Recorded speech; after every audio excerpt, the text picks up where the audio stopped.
Hey guys, my name is Nicolette Mashile, also known as The Financial Bunny. Welcome to The Financial Bunny TV, or should I rather say, in another episode of Mahua Adela. But I'm going to calm down because wow. Listen, let me tell you something. Being in the property space will give you mouth ulcers, all right? Anyway, before I get into this video, just a quick reminder, none of my videos constitute as financial advice. If you are looking for financial advice, please speak to somebody that is certified and registered with the FSCA. So, two stories I want to tell you, but specifically one. The one I'm just going to give you a snippet and then I'm going to put it on pause. I have figured out how these guys are getting it right to almost always take over industries and you just don't understand how they're getting it right. But I'm kind of starting to figure it out. And in actual fact, it reminded me of that case, Yako, Blyde, whatever, that estate, where these guys kept changing the rules and doing whatever they want. Because ultimately, remember, when you are body corporate, so it's the body corporate is made up of the owners of the different units that belong to a sectional title. So now, if you are the developer, you essentially own the majority of the units before people buy them. So for a very long time, as people are buying one by one, you are probably in the majority, which means that you're ultimately making the rules. So I've realized that these guys, what they do is they want to play referee, they want to play player, they want to play linesman, they want to play all of the positions in the game. And basically the rest of us are sitting on the outside and we're like, what the hell? So you guys know I bought a piece of land at Euphoria, right? They at Euphoria Golf Estate in Limpopo, Mokopong.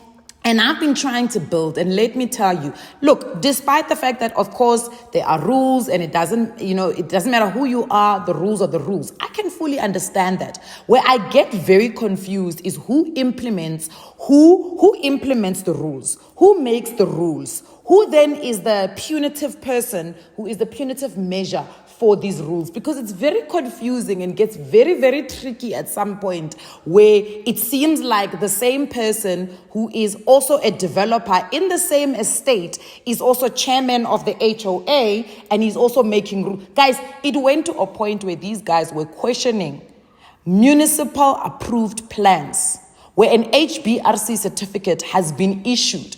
Because simply I decided that they're not going to be the contractor on my house. But I'm going to park this one and we'll come back to it. I want to talk to you guys about another conversation, which is very important, that if you're going to play in the property space, one, you need to have a lot of guts. Because let me tell you, these guys will take you for a Popeye and a clown. Two, you need to understand how things work, and therefore you need to read. We are not in any privileged position as Abantu Abamnyama to know everything, and that's okay. But one thing that we know as Abantu Abamnyama is to read, and I want you guys to read every single thing. So let me tell you a story. I bought this unit. I think some point last year, I bought a unit. After I had bought my mom a property, I felt guilty and I went and bought a unit to rent out, right? I was buying it cash. So I was very privileged in that position that I paid everything and this thing was now sitting at the deeds office, right? And it was taking a bit of time at the deeds office for it to get registered, sharp. Now, of course, in the sale agreement, right, in my offer to purchase and of course the sale agreement that then the seller signed, we agreed that I would pay occupational rent if I wanted to take any occupation of that property before it gets transferred into my name, which is what the law says, because ultimately up until the deeds, the title deed has actually been lodged at the deeds office, essentially that property is still the seller's property and not mine. Granted, and they've got every right to do whatever it is that they want to do. But there is what we call seller and buying conditions. Now, when I went to go see that property, one, it was vacant, which really excited me because that meant that I could do anything that I wanted to do with it, right?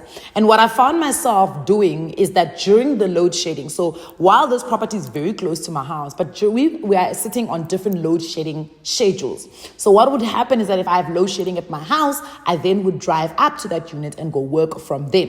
In actual fact, the other day, or a couple of weeks ago, we had like 5 days of an electricity outage at my property. So I was literally working there as if this place was my office. But let me tell you, what these people wanted to do.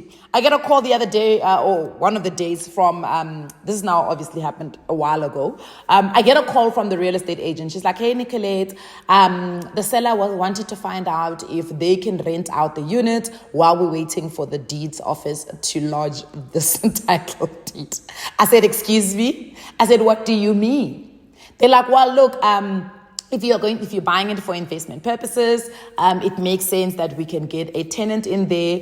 I'm like, yeah, but how does that benefit me? They're like, well, obviously you will then have a tenant. I said, but that's not what I asked for.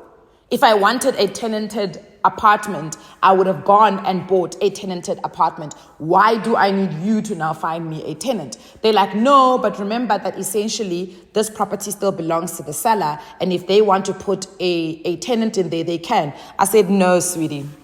I don't care what the law says or what the interpretation that they're using of the law.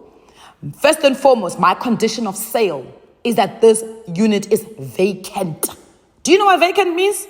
I don't know what English y'all speak, but vacant means it is empty. Therefore, it is ready for occupation by the person that is buying it.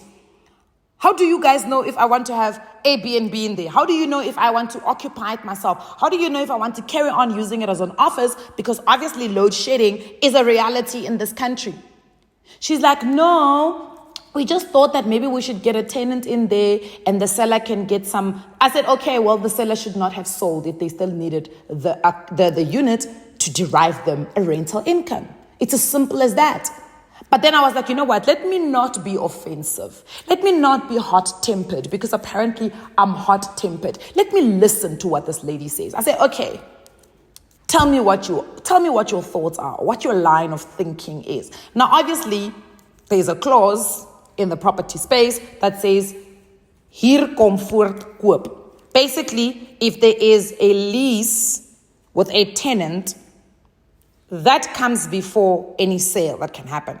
So if you are buying an apartment that has a tenant, you essentially buy with that tenant, unless the seller has given the tenant notice and the tenant is working through the notice, then they'll tell you 2 months and then the tenant will be out.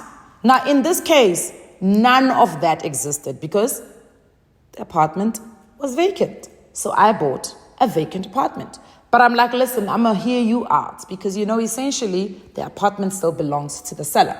They're like, okay, sharp. We're going to put in a tenant and then we're going to sign an agreement with you that the moment this thing gets lodged in the deeds office, the tenant becomes yours and we're going to transfer the lease to you. I'm like, okay, that sounds great. I'm like, who gets to sign the lease initially? They like them, because essentially the engagement is between the seller and their tenant. So I'm like, so what you're saying to me is that the terms and conditions of that lease, I have no sight of. I have no control. So you are going to leave this relationship soon.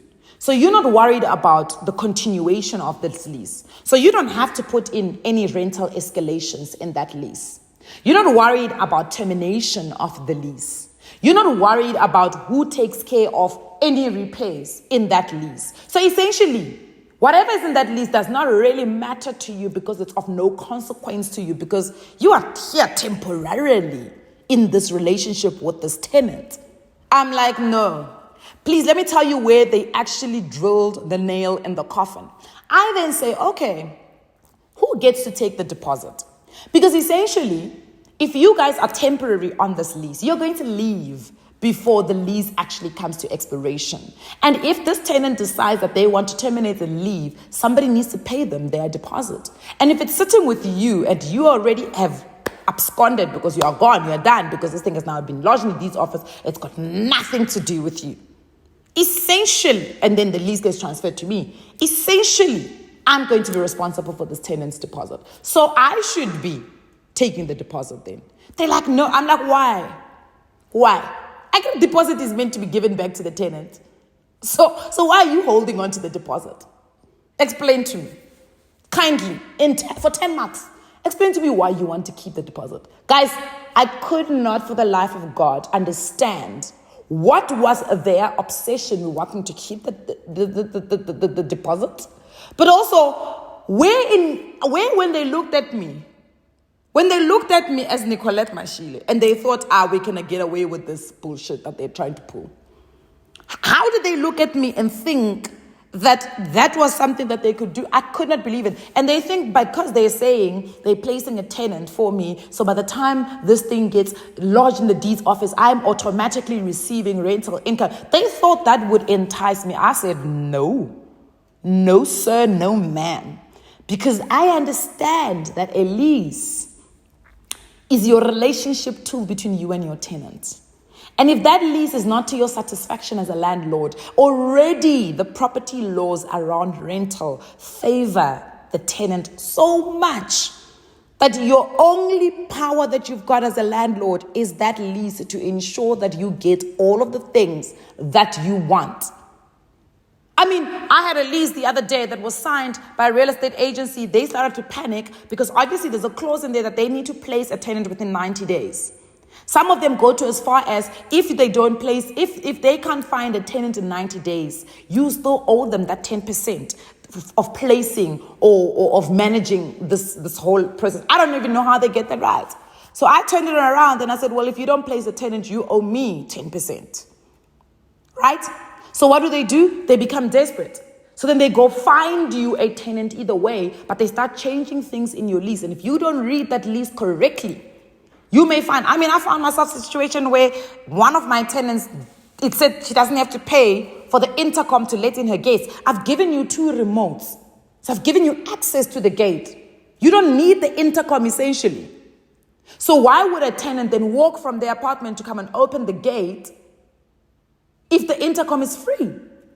It's not free for me. I get charged as a tenant, as a landlord, for my tenant using the intercom. But they'd remove that to try and entice this tenant to sign the lease. They've removed that. I was like,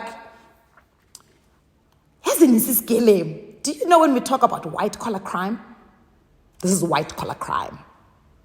But the thing is, they get you because we don't want to understand the property space. So I'm telling you, and this is not about being a landlord or being a tenant. This is about you understanding. Because my belief is if you are on this channel, you already foresee yourself at some point playing one of those roles, whether you're going to be a tenant or whether you're going to be a landlord. And it is important that if you're going to be in the property space, whether you're a tenant, whether you're a landlord, whether you're a developer, whether you're somebody that buys to rent, whether you're somebody that buys to flip, it's important. Because these guys will take you for a buy. For a poppy. Anyway, as I said, I'm giving the guys at Euphoria a chance. Today is my supposed site handover. Let me see what other problems they find today. They've already told my workers they can't enter the estate this morning. Let me see what other issues they come up with that allows for that site handover not to happen. I'm very entertained, to be quite fair. I am actually entertained by this whole thing because you know what? Bad liar. It's good on them because I don't attend HOA meetings. But let me tell you, the next one, I am there. Physical. I don't even want this virtual stuff. I want to be there present. I want them to feel my presence because but you know what? Liar. Because we don't attend HOA meetings, we don't attend body corporate meetings, we don't attend these meetings. So they get the chance to make the rules as they please. They can become player, referee, linesman, they can even be coach if they want. Because we are not there. It's time for us to wake up and be there. See you guys in the next one.